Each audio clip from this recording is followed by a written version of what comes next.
Bonsoir, bonsoir Joël. Il faut qu'on parle fort, on est en direct normalement si tout se passe bien.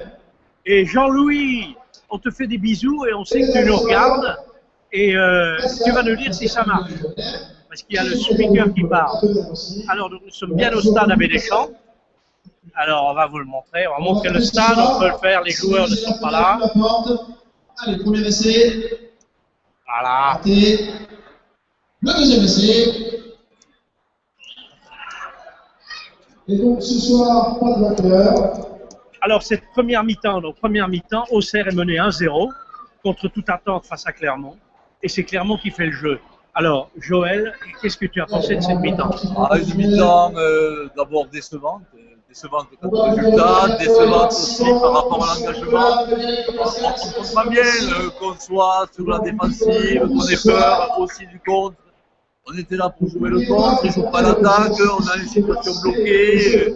Et effectivement, Seghefia perd sa balle, on a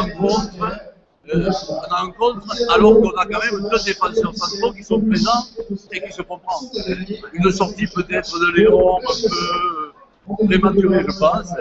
Et voilà. Et on ne joue pas. On ne joue pas, on n'organise pas, on ne prend pas la largeur, le milieu est un peu mangé. Inquiétant. Le premier mi-temps, inquiétant. Et manque d'agressivité. On voit que mon conduit est agressif, mais avec des limites techniques. Donc, on n'est pas content. Pour l'instant, on n'est pas content. Et alors, c'est le paradoxe. Effectivement, on est contré dans la surface, alors qu'il y a un ballon de relance. On est contré, et puis Sadi joue très bien le coup. Il met le ballon entre Koulibaly et Léon dans le petit filet. Alors, Joël, quand même, il y a une chose, on est mangé. Mais cette bonne guerre, on essaye de les aspirer. Mais le problème, c'est que devant en pointe, je ne sais pas ce que tu en penses, devant en pointe, il n'y a personne, ils reviennent trop loin. Alors, trop bas. Le bloc est trop bas, on ne prend pas la largeur du terrain, les techniciens ne font pas avoir leur technique, Diaco qui est un très bon technicien, il se plante à ce moment, Pléa, il perd 3 ou 4 balles le long de la touche avec des erreurs techniques qui ne sont pas à ce niveau. Alors peut-être qu'effectivement l'enjeu les paralyse. Hein. Peut-être qu'ils ont conscience quand même que ce match, c'est presque le match de la dernière chance. Hein. Si on ne prend pas 3 points, on est mal, etc. On va voir comment l'entraîneur va les relancer. Hein. Ouais. Alors, voilà, il y a quand même quelque chose d'étonnant, c'est que Auxerre, sur les 2 derniers déplacements, à Créteil a gagné 2-0, a marqué 2 buts, alors qu'il n'avait pas gagné un match depuis le début de la saison. Et à Tours, marque 2 buts. Alors bon, 2-2, ils auraient pu gagner, mais ça fait 4 buts à l'extérieur. Et le paradoxe, à domicile, on marque pas. Tu vois bien, le milieu ne prend pas le terrain, prend pas le jeu à leur compte et ne construit pas. Donc c'est un problème. On a un bloc, en face un bloc défensif. Et on n'a pas la stratégie pour retourner ce bloc défensif. À partir de là, on est bloqué. Et lorsqu'on a quelques coups de boutoir, eh bien, on se fait compréhension. On a eu un quart d'heure qui était un peu satisfaisant, où on pouvait imaginer, parce que notre salut, ça serait de marquer sur corner dans la situation. Ouais, il faut s'y arrêter. Mais on n'a pas marqué de but sur corner depuis le début de la saison. Avec 2 grands arrières centraux qui font plus d'un mètre 90, qu'est-ce qui se passe? Enfin, cela dit, la défense de Clermontoise, ils sont bons, c'est une bonne petite équipe, Clermont. Alors, ils sont en place, ils construisent bien, ils jouent à leur rythme. Hein. C'est vrai qu'ils n'ont pas une technique extraordinaire, mais ils jouent au rythme de leur technique. Et à partir de là, ils sont sans faille, chacun couvre l'autre de façon bien organisée.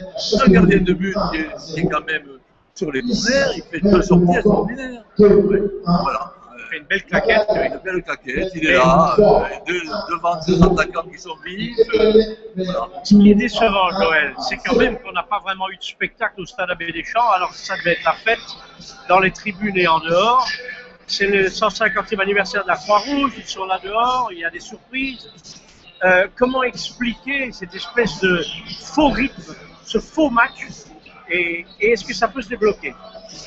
Je crois que ça va se débloquer à un moment donné. On n'a rien à perdre maintenant. Hein. On a tout à gagner en se débloquant, en allant de l'avant. Là, on a perdu. Hein. Donc, je pense que ça va se mobiliser. C'est là où on va voir le ressort de l'entraîneur au niveau de la psychologie du groupe. le ressort du coach qui est arrivé, qu'est-ce qu'il va impulser, voilà, comment il va les mettre en confiance et quelle va être la stratégie adoptée. Il faut s'adapter à ce jeu de Clermont. On ne sait pas adapter. Donc voilà, le travail est à faire, mais ils vont le faire. Ils étaient sur un plan de bataille, on prend ce but change un peu, on va voir l'adaptation et des joueurs et du coach, et peut-être qu'effectivement, le public devrait les porter un peu plus. Alors, que va-t-il se passer? Qu'est-ce qu'il peut faire, Manouchi?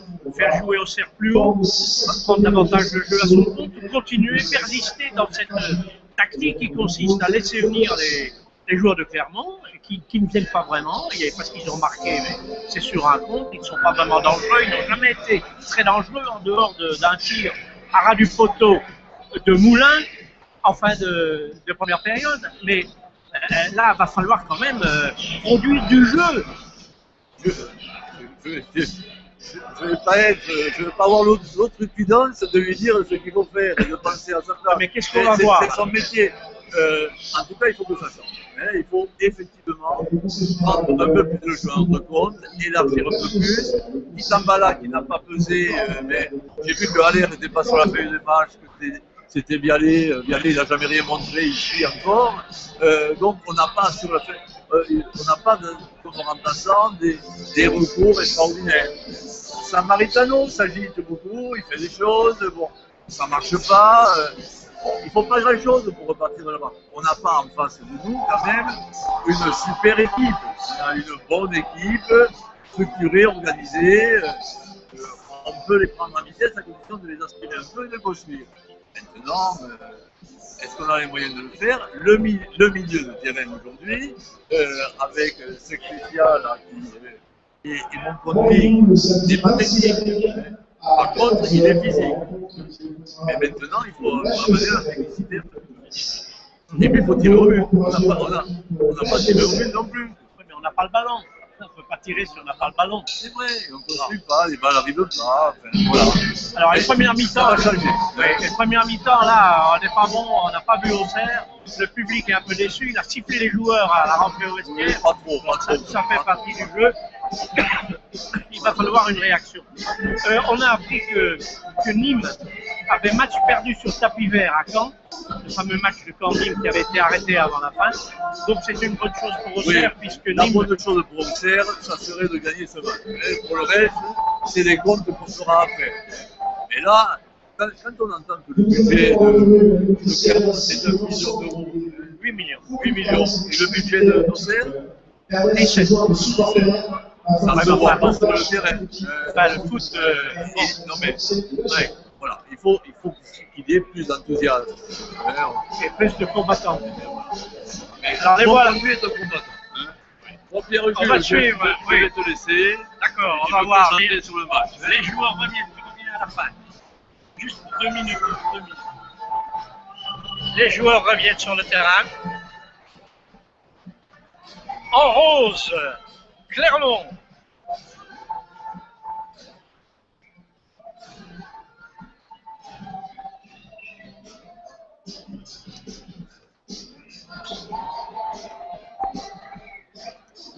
Eh bien, voici Pascal Dessouza, mais on est en direct. Pascal, un petit mot sur le match. Pascal Dessouza, qui a longtemps suivi la GIA dans les campagnes européennes.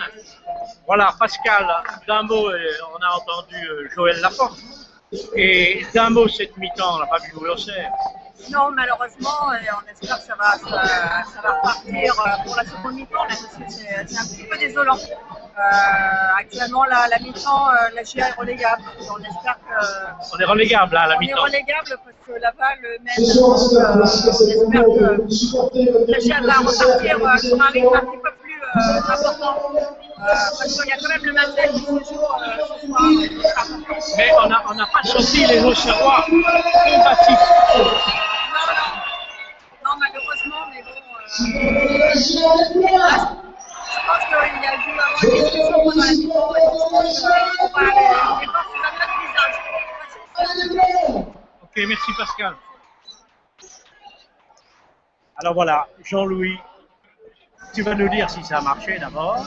Et si on nous a entendu, parce qu'ici il y a beaucoup de bruit au Stade Abbé Deschamps, dans les tribunes de presse.